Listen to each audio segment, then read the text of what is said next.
Hey, everybody, and welcome to the Saturday Selects. I'm Charles W. Chuck Bryant, co-host of Stuff You Should Know. And this week, we're going to dive into the archives to talk about an episode that I quite enjoyed, actually. It's about historic districts. I don't live in a historic district. I kind of wish I did. I live in an old house from the 1930s, and there's a lot of old houses around me, but it ain't a historic district. And the reason I know is because I did this podcast on them. And just having old houses around doesn't make it a historic district. If you want to find out what that really means, well, then just open up your ears and continue to listen, and you'll be done. So please do enjoy our Saturday Select for this week, all about historic districts. Welcome to Stuff You Should Know, a production of iHeartRadio.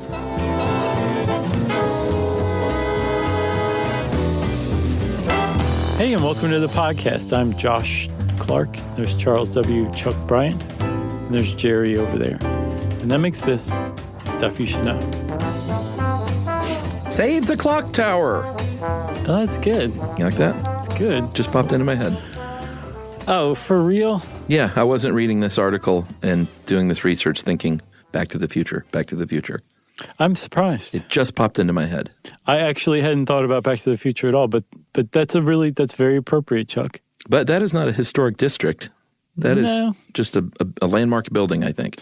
That could still qualify for a registry on the National Register of Historic Places. It just wouldn't be a historic district, which is what we're talking about today. Maybe this should just be the end of the podcast. The end. Chuck, have you ever gone into a neighborhood, just been walking around town, and all of a sudden you realize that you're in the most charming, adorable place you've ever been in your life? Sure. Well, then you've probably been in a historic district.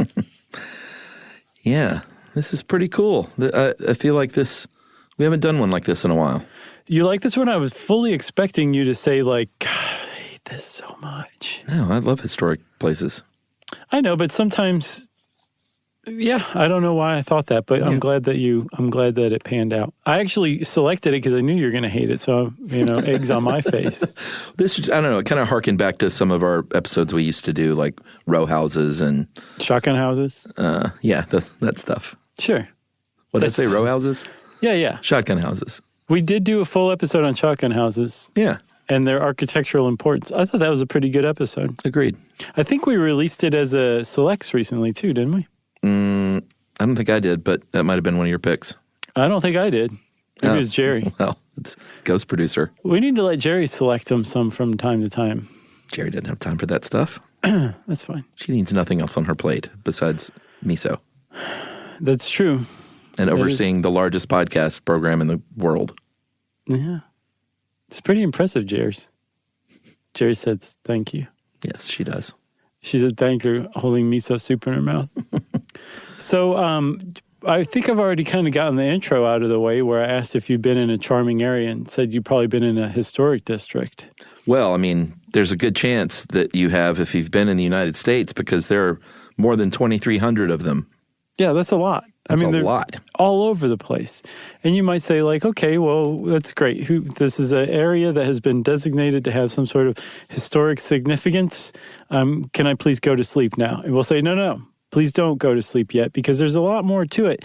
And one of the more surprising twists you're ever going to have in your entire life, it's actually controversial, historic districts can be. Oh, yeah? Yeah, did you not read that one article? Yeah, I was just being coy. Oh, okay. My stomach just bottomed out in terror. So, should we talk about Charleston, South Carolina? Yes. A place where I didn't go there. I went to the beach near there. Oh, the Isle of Palms? Yeah, just a few weeks ago. Oh, yeah. But we were within spitting distance of Charleston, South Carolina. Why would you spit on Charleston? I wouldn't. I love it. Okay, good. Bill Murray lives there, for God's sakes. Yeah, he does. Apparently, he's a man about town there. And I think his family lives there, too. Yeah, that's why he lives there. Oh, gotcha. Yeah. So they formed the very first historic district in the United States in 1931. Yeah. They established the Board of Architectural Review. And this quote here is pretty great. This is the official quote from that Architectural Review Board. Can you please read it in a mid-Atlantic accent? Mid-Atlantic? Why that? because that's the one, the old-timey one. Oh, okay. That you're probably going to use. I was going to do an old Southern thing. Oh. That's okay. right. Yeah, no, that's way better. The preservation and protection of the old historic and architecturally worthy structures and quaint neighborhoods, wow, which impart distinct aspect to the city of Charleston. That was beautiful. They actually have quaint neighborhoods in their charge. Yeah.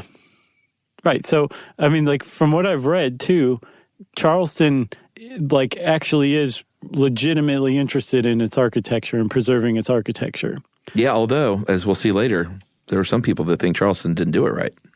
Oh, is that right? Yeah, that's in the article he sent me. Oh, well, okay. So, or that they're overdoing it. That's how I took it. Yeah, sure. Okay, cool. So, but Charleston was the first one to basically say, this is a historically significant architecture. This is a historically significant area, and we want to make sure that it stays that way. That's right. So we're going to add a layer of protection, legal protection, over this area that the rest of the city doesn't have. And within 5 years, the word had spread to New Orleans, and they said, that's a pretty good idea. Heck yeah. Chief, we're going to do that for the French Quarter. That was my New Orleans accent. Oh, is that it? Yeah.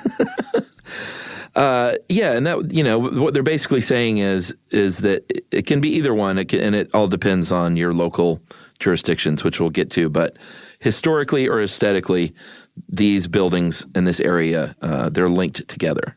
Right. And so the Charleston thing basically provided, the Charleston and then the New Orleans one basically provided the groundwork, which was this area is protected, and we're going to form a board who is charged with making sure that it stays this way as much as possible. We're going to vest some legal authority into them, and these people are who you have to go through if you want to do anything significantly altering to the exterior of your place if you live in this area or have a business there. Right. Or maybe not even significantly, depending on where you are. Yeah, they can get very picky. So it kind of like, plodded along this idea. It was around for a couple of decades. And then this whole process of urban renewal that was kicked off after the highways started being built. In part because of the highways, because people were saying, wait, you're gonna blow right through, the Lower East Side and Chinatown with this highway in Manhattan. We don't want you to do that. This is worth protecting, so build your highway elsewhere. And then also, as the highways were built and traffic started being rerouted away from other towns, these other towns that used to be thriving started to fall into disrepair. Some people were saying, like, hey, let's knock down these old buildings and build new ones, and maybe business will come back. It initiated this idea that, no, we've got some historic stuff here, and we need to protect it. And it really started to kick off in earnest in the 50s. And by 1956, the federales had gotten involved, and through the National Park Service, established the National Historic Preservation Act that said, you, NPS, you're in charge of designating what's an historic site and what's not. That's right. And in 1966, they created the National Register of Historic Places, run by the National Park Service, or not run, but I guess just sort of maintained. Sorry, yes, I said 1956. I meant 1966. Oh, okay. I got everything else right. Yeah, that's right. So here's the deal. You can be listed on the National Register, and that's really like, that doesn't, I mean, it means something. I don't want to say it doesn't mean a whole lot, but if you really want to protect something, you have to go with your local historic district. You have to create and protect it locally. That's a very big deal, but we're going to go over both national and state, which is sort of like national, right, and then local, which is pretty different. It actually is, but it's impressive that the local level is the one that has the real teeth as far as historic districts are concerned. As it should be. So, but most people want to start out with the national district, at the very least, because there's a certain amount of cachet to it, to having your place designated as a national historic either structure, or district, or area. But there's multiple things that can fall under or be logged on to the Register of Historic Places. Apparently in other countries, they have similar registers, but they'll include things like events, people, just not necessarily things or objects. But in the United States, there's a real emphasis on place and situation and buildings in particular. And so if you're on the National Register of Historic Places, you are two things. You're an object and you're inanimate. And you probably are situated in a specific area. You're like where you are or what you are is kind of tied to the area you're around. That's the real focus of the United States National Register of Historic Places. That's right. So there are 5 overall categories. Buildings, it's pretty obvious. Structures, also kind of obvious, but that could be, it says in here, that could even be an aircraft as a structure. Yeah, I saw that there's a grain elevator in La Fox, Illinois that's protected because it's an example of the transition between 1-story and 2-story grain elevators. Amazing. It is amazing. And I don't want to yuck anybody's yum. That's the thing about this. Like, to me, like, as you can see, Chuck, I'm bleeding a little bit out of the corner of my eye from being bored at even saying that sentence. But I'm sure there are people out there who really appreciate the different architecture of grain elevators. And that's the point. It means that if it's on the National Register of Historic Places, it is important to some group of people. And so don't yuck their yum, even if you find it's boring. Agreed. Because they might find what you find interesting is boring. Number 3, it can be an object. Number 4, it can be a site, and this is a big one in the United States because, like, Civil War battlefields, stuff like that, Appalachian Trail. Yeah, or MLK historic site. Sure. It's like a bunch of, well, we'll talk about that later. Or it can be a district, which is basically some kind of combination of those first 4. Or just let me group, like, this street has 10 houses.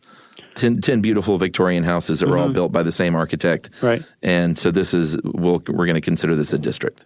Right. So like maybe in each of those instances, if one of those houses was in a neighborhood, it might qualify for designation as a historic building. But if you put them together, because they're together, they form this district, which is, the sum of these parts form something larger, and that connects them. And there's a couple of qualifications that they have to meet to be part or listed on the National Register. Almost without exception, they have to be 50 years old. I think the law is that it has to be exceptionally important to be younger than 50 years old and still be designated on the Historic Places Register. That's right. The other thing it has to be is significant, which sounds kind of broad, but and I guess it kind of is because significance is in the eye of the beholder. But that's why we have boards and things like that to determine whether or not they think it's significant. To behold things for us. And then finally, it's got to be evaluated, that significance in historic context, which kind of speaks for itself. Like, did any great history happen there? Right. Was this Bob Dylan's house in Minnesota when he was a child? Sure. Although I don't know if that's on the list. I just threw that out there. It could be. I mean, it could be. That's a home run. But let's say you said, this building used to house a soda shop that made pretty good chocolate malts. And so it's representative of that time. Well, if you were on the board looking at this application, you would look around and try to put it in context. Like, yes, people liked chocolate malts at soda shops at one period in American history, but was this the place where chocolate malts were invented? Or is this the place where everyone widely agreed made the best chocolate malted? It's like, no, like it has a history, but not necessarily significant history in context of the larger era that it's a part of. So it would probably get passed over. Yeah, like the 4 sort of historic contexts that you have, it's not a shoe-in necessarily, but you have a good chance if something important historically happened there. Right. Like this is the place where so-and-so was shot and killed, or born perhaps. Ooh. On a more up note. Okay. Did someone live here that was significant? George Washington slept here? Sure, or associated with them. Didn't have to live there necessarily. Yeah. Is it related to a certain architectural period or method of construction? Like that's a big one for the Park Service. Sure, like this is the last house to be used that used plaster and lath for their walls. Or there's a college in Florida called Florida Southern College that is like the entire campus was designed by Frank Lloyd Wright. Sure. So that is clearly going to be accepted on the National Register. Or finally, was there information at this place that is historically important? Yeah, or might there be? Because they can afford protection to say like an archaeological site that's a known archaeological site that they haven't really dug yet. Like we'll find it. Right. They're saying there's a pretty good potential that some information or history or historical significance will be yielded from investigation of the site, but we want to protect it now before developers come in. That's right. Here's the thing, though. If you want to be a historic district, that doesn't, like if you want to say like these 3 square blocks are a historic district, that doesn't mean that every single property in there is what's called a contributing property to that district.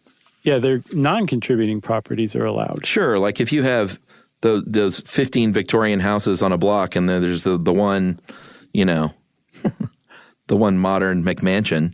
Right. That's non-contributing. I think we can all agree. But it doesn't disqualify the rest of the area necessarily. No. It depends on, from what I've seen, and it's very much a subjective measure, how much that McMansion detracts from the feel or the authenticity of the rest of the site, what they call integrity. Yeah, that's really kind of interesting, I think, because all this stuff is subjective.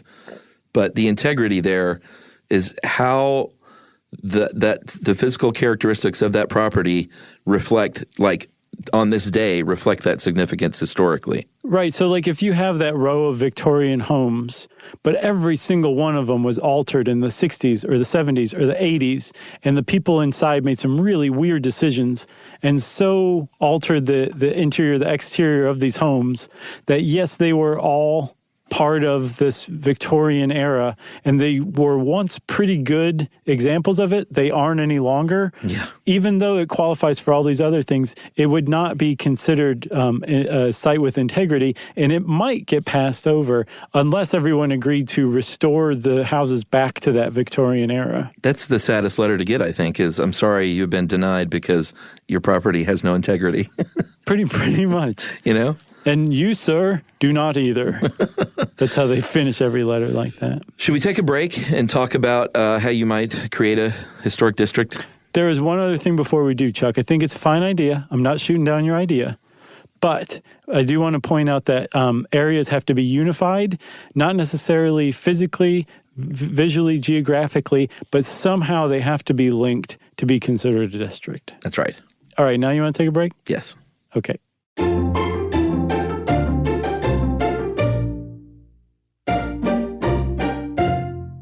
If you want to know, then you're in luck. Just listen up to Josh and Chuck. Stuff you should know. All right. So if you're a person and you live, let's just take us, for instance. Okay. Like, let's say I wanted to get my house in my neighborhood in Atlanta recognized or my block as a national historic district. Okay. And the real reason I want to do this is because of the street near my house. They're going to expand, and it's a real bummer because they're going to have to tear down a few of the houses that are really what I think are significant. And they might take possession of that little strip of land that you've been exercising squatting on. Yeah, more importantly, they will take my little strip of land. Right. Okay. So what would you do? Like, what are you going to do as step one, Chuck, to protect your home? Well, to place it on the National Register, I would start at the State Historic Preservation Officer, and this is a person. Every state has one. Mm-hmm. You can go to the NPS website to find out who yours is and get in touch, and they're basically going to help you out with you're going to plead your case, of course, but they're going to help you fill out this form, right? Explaining why. They may say, "Listen, don't even bother," but what they're supposed to do is help assess whether or not it might be eligible and help you fill out all your national forms to send in. Right. They might say, like, "How old's your house?" And if you're like, "Oh, it's built in the '90s," it's still pretty nice. They'll be like, "Don't bother." That's right. But you're since you have never done this before, you're a dingus at it, and they're there to help you figure this out and how to do it right. They're not the ones who are going to judge this. No. A board will, and typically a state board for a state historic preservation board, their review board is made up of people who know what they're talking about. Architects, historians, archaeologists, anthropologists, people who have been trained in this stuff, who can say, yeah, this actually isn't that great. There's a much better example of it, a couple blocks over. As a matter of fact, why don't we go to the other place and make that a historic district? Yeah. And then you're like, no. Snobs. But the officer that you are contacting, it's their job to help you get your application in and state your case, and then get it in front of the review board, who will then take it from there and say, this is a great idea, this is a terrible idea, or I don't care either way and it's time for lunch, approved. That's right. And this is, again, going for that National Register. And one reason you might want to do this is because, here's the thing, it's sort of a badge of honor. Like we said before, and we'll talk about again later about the local one. That's the one you really want. Mm-hmm. But if you are on the National Register, it does provide you with some legal protections federally. So right. If that road is a federal highway project, mm-hmm. then it could protect your house. Or even better, even if it's a local or a state project, if it's getting any federal funding whatsoever, same thing applies.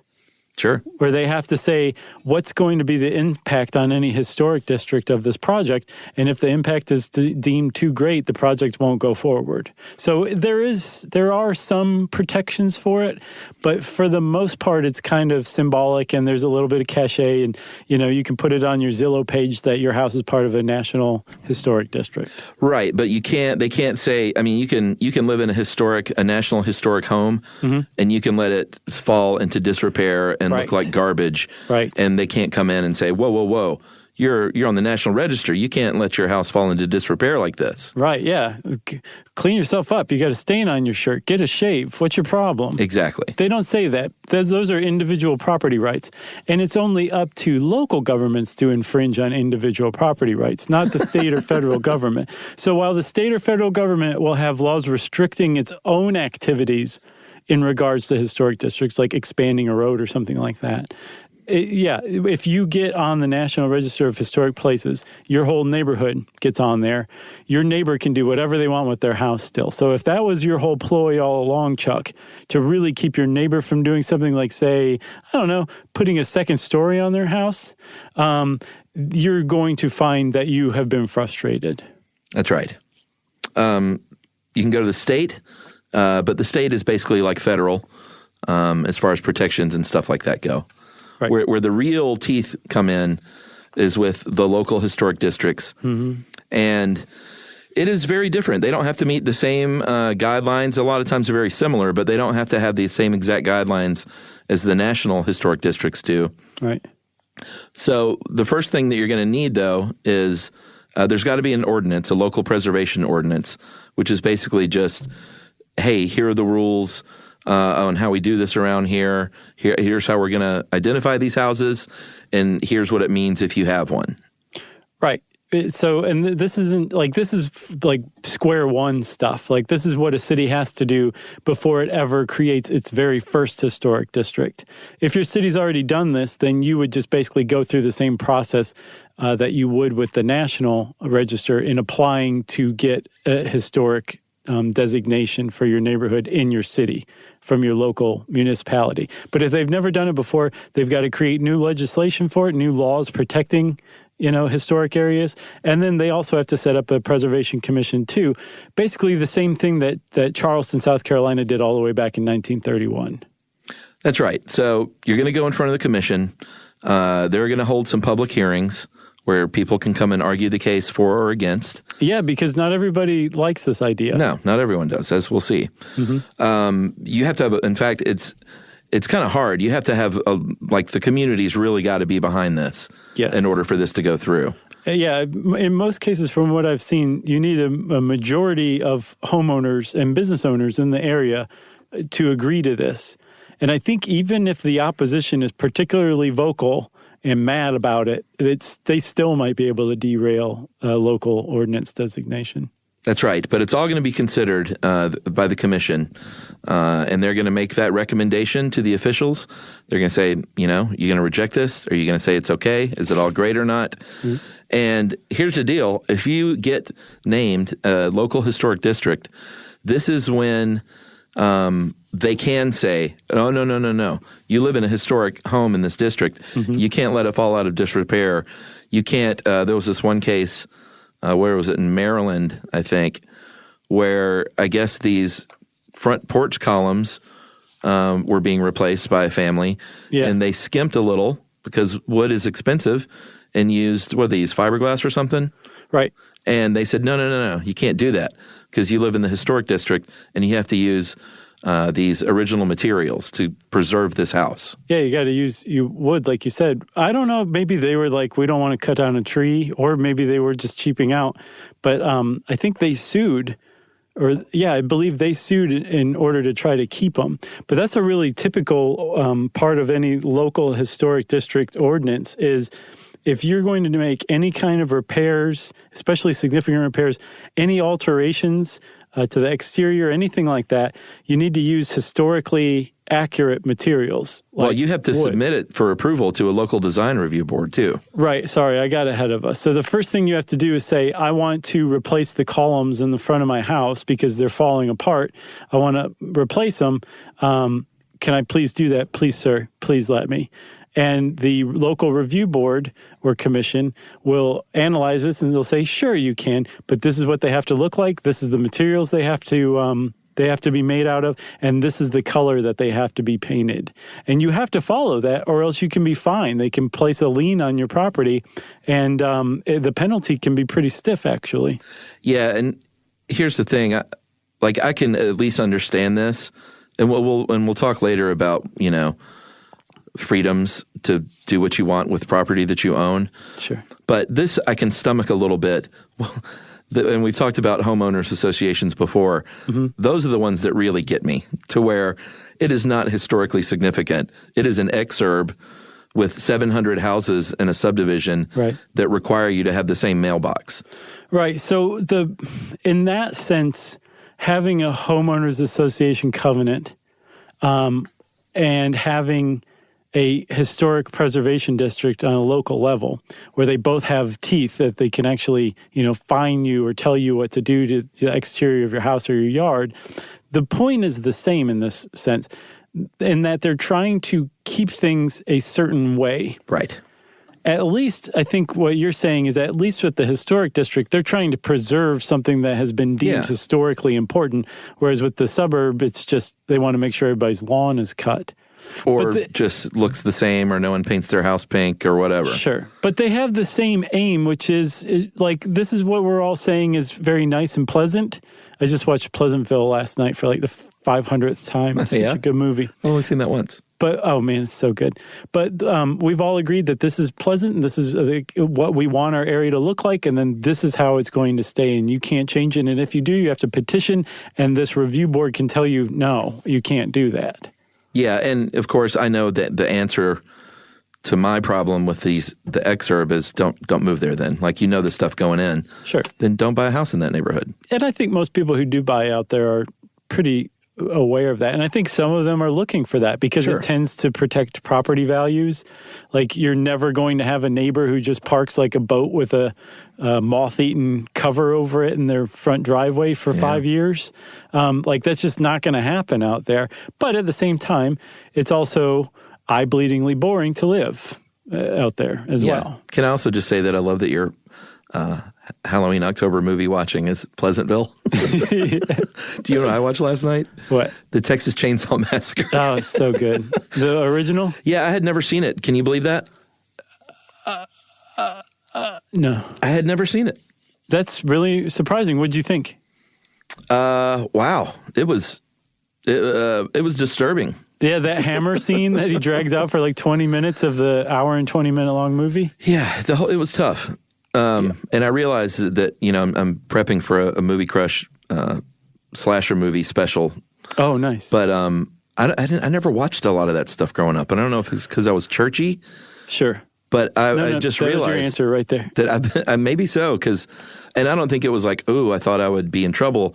I think just like the people I was around didn't really get into that stuff. So you missed a really crucial window in horror movie watching because I can see coming into it as an adult, you're like you said, this is highly disturbing stuff and this isn't fun.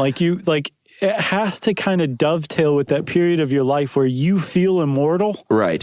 Sure. And so it kind of bounces off of you, the disturbingness of it. And then as you get to be an adult, you can kind of start to appreciate the truly disturbing aspects of it. But it's still tempered by that, teens and 20-something viewing that you remember as well. Yeah, I didn't have that. Just coming into it like this, late 40s is not a good time to start watching Texas Chainsaw Massacre, man. I feel for you. I liked it. I mean, I thought very much appreciated it. It is, it's a classic. All right, Chuck, so we've kind of hinted a little bit at the idea that not everybody's on board with an historic district.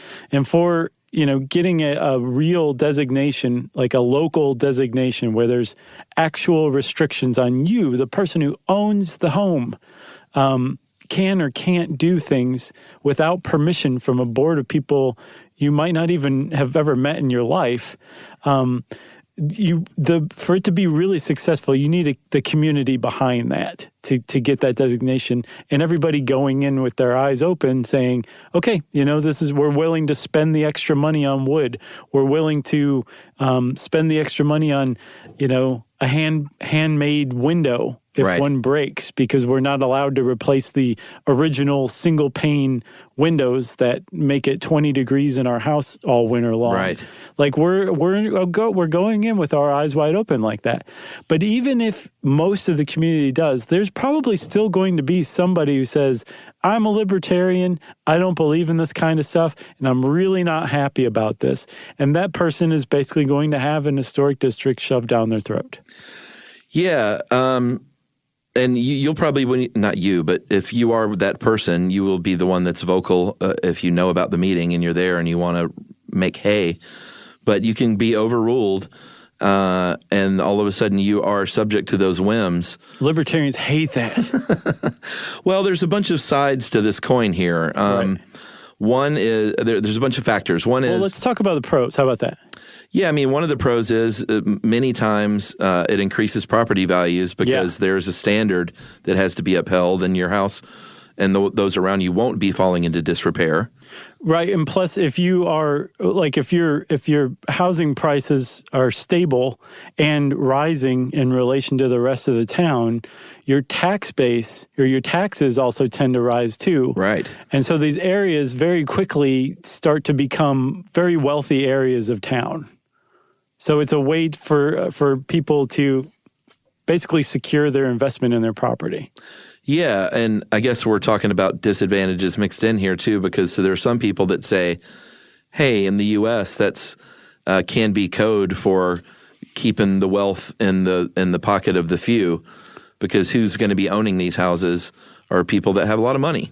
Yeah, there's a guy named Kristen Capps who wrote an article on City Lab back in 2016 that basically said the inequality in housing and the housing pricing crisis laid it at the feet of historic preservation districts. Yeah, which is pretty preposterous in a lot of ways, but he did make some really factor. But I think his point was just do away with historic preservation for districts for neighborhoods, because most of these things are covered by zoning laws that say you can only have single family homes in here.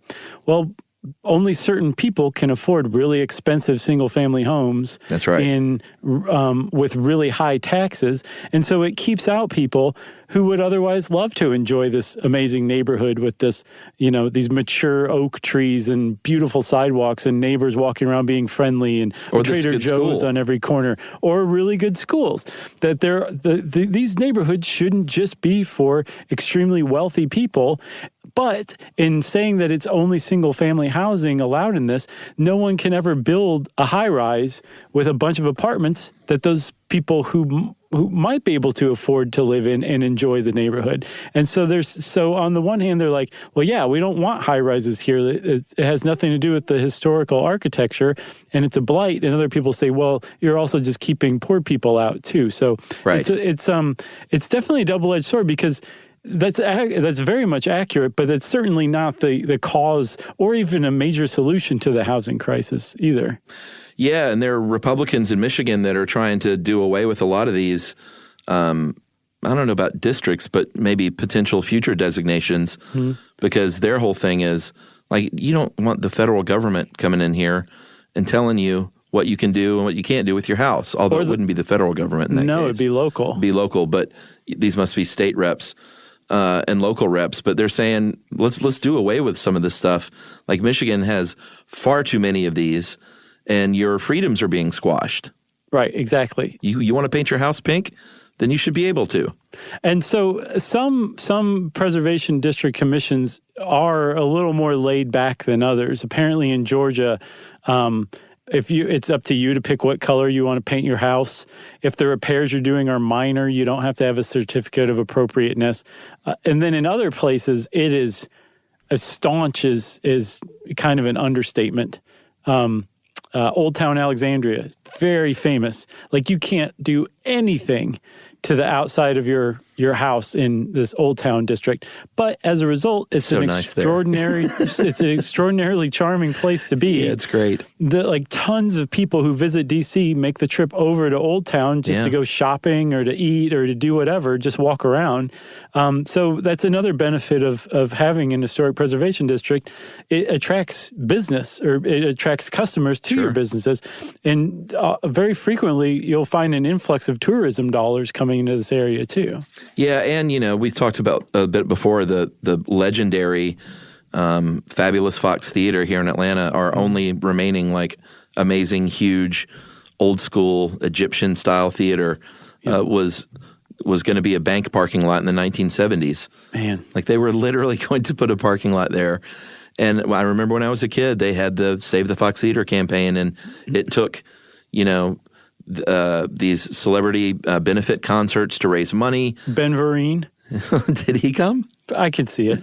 It was the right era. Frank Sinatra came. He was one of the bigwigs. Really? Yeah. Frank came to Atlanta and performed and raised money and was like, no, you can't tear down the Fox guys. That's my Frank. It was okay. I should have gone with Sammy. You should have done a Charleston accent for Frank. But that's the other side of the coin, which is if people don't, there was a time in this country in the 50s, 60s, and 70s where that can very easily happen, and that did happen in downtown Atlanta. If you look at old pictures of downtown Atlanta, it looked like New York, a smaller version of New York City. Yep. And now we've gotten some of that character back, but there was a period where they just tore down everything old in favor of putting up these bland white buildings in the name of the future. And they called it urban renewal. And thankfully, in the last 10, 20 years, I'm not sure where the idea came from, people said, no, you can have the same effect. You can have businesses, you can have mixed-use development by reusing and rehabilitating these same buildings. You don't have to tear it down and build something new. It's usually cheaper to do that, but it's much better if we do it the other way and kind of preserve the history. And that's definitely become the push lately. But yeah, there was definitely a period in the middle of the last century where a lot of stuff was torn down. And as a result, I was on a website, I can't remember the name of it, where they were listing the most boring cities in the world. The world, Chuck. And the first one was Atlanta. What? And the reason, one of the criteria they were using was history. Like how much history is just kind of mixed into the fabric of the city. And part of it is all the tearing down that they did in the 50s and 60s, but also part of it was laid at the feet of General Sherman, who burned the town to the ground and burned up a lot of the history as well on the March to the Sea. So Atlanta's just kind of had a twofold knockaround where a lot of historical stuff was not preserved and was actually torn down. And as a result, it lacks a certain amount of character because it compared to other cities that have more history. The old twofold knockaround. Yeah. That's a dumb. I'm not saying this just because this is my hometown. Atlanta is not the most boring city in the world. In the world. It was in the top 10. The dumbest thing I've seen ever. Well, here's the other thing, too. I think there is and this isn't necessarily about preserving history, but I think there's just been a general return to taste and craftsmanship across the board in the last, 15 years. And some people may call it hipsterism or whatever, but, there are artisan bakers now and, handcrafted cocktails instead of fern bars. And when they are building new buildings, they're trying to make them blend in. And I just feel like there was a time where I think everyone in America thought the future was just going to be sterile and white. Right. And these sterile white buildings were going up everywhere, and the baseball stadiums that were just round white objects. Mm-hmm. And then starting with Camden Yards in Baltimore, they started building these old-style ballparks, and that's all you see now. Mm-hmm. And I think that's just across the board I think people are respecting craftsmanship and history a lot more than they did for a long, long time, decades. I agree. But it is true that comes at a price, because if you look at those neighborhoods where, they are being rehabilitated and preserved by the people who are moving in there, as they're doing it, they're raising the home values, and which also raises the taxes. And so people who have historically lived in these neighborhoods are being pushed out of the neighborhood. Right. So that is one part, it's one facet that has yet to be cracked. How do you keep a neighborhood, mixed as far as income goes or use goes? How do you really preserve that kind of thing? So it's not just yes, we're preserving this neighborhood at the expense of the residents who used to live here, because it's richer people who are coming in and rehabbing areas, gentrifying basically is what we're talking about. We'll cover that in our gentrification podcast. Okay, but that's a big thing. So it is a criticism of historic preservation, but it's certainly not a reason to do away with historic preservation. And one of the other challenges I've seen is, okay, so let's say we're going to allow somebody to come in and build a high-rise in this amazing historic neighborhood. Do you really think they're going to be building it for low or mixed income people to move into? No, they're going to build it for the wealthiest people who probably have even more money than the people who own the houses in this historic district. And it's not going to help this housing crisis at all. It's just going to exacerbate it and will have ruined a perfectly beautiful historic district in the process. We should totally do one on gentrification. I agree. I love episodes like these where it's oh, what's the resolution? There is none yet. You got to stay tuned, everybody. We know you're very anti-resolution, so. I've read before that people who read fiction tend to be able to deal with open-ended endings more than people who don't, which is weird because I don't read much fiction these days. But I can still hang with no resolution. Yeah. No closure. No closure. You got anything else? I got nothing else. Are you just waiting for me to stop talking, it looks like? Maybe. Well, if you want to know more about historic districts, why don't you go try to get your place put on the National Register? Why don't you, as you do that, let us know how it goes? Maybe keep us posted. In the meantime, though, first, before I tell you how to get in touch with us to keep us posted, let's say it's time for listener mail. I'm going to call this government shutdown follow-up. Hey, guys, I'm a member of the permanent government in D.C. Thought you did a great job. It was great that you emphasized the cost of a shutdown. This is the key thing most people don't understand. These things aren't just a blip. I want to point that the effects of the last shutdown still aren't over. When we got back to work, we were told that it took the agency 6 months to recover from the previous shutdown. That lasted 16 days, and these things are exponential, not linear. Wow. With a 35-day shutdown, we just don't know how long it's going to take to catch up. We have settled into our normal and just expect to miss deadlines. The people we serve regularly understand and are working with us, but I don't think the general public gets it. You can't just push back all deadlines by 35 days because new work is constantly coming in. There's no pause button just because the government is shut down. We're all working to catch up, but it hasn't happened. It's not like we can blame the shutdown either. People don't understand how work submitted after the end of the shutdown can still be affected by it, but we can't just double our workload. There's only so many hours in a day. And that is from Nate. Thanks, Nate. That was a nice little follow-up. Yeah, thanks for bringing us down here. You're right.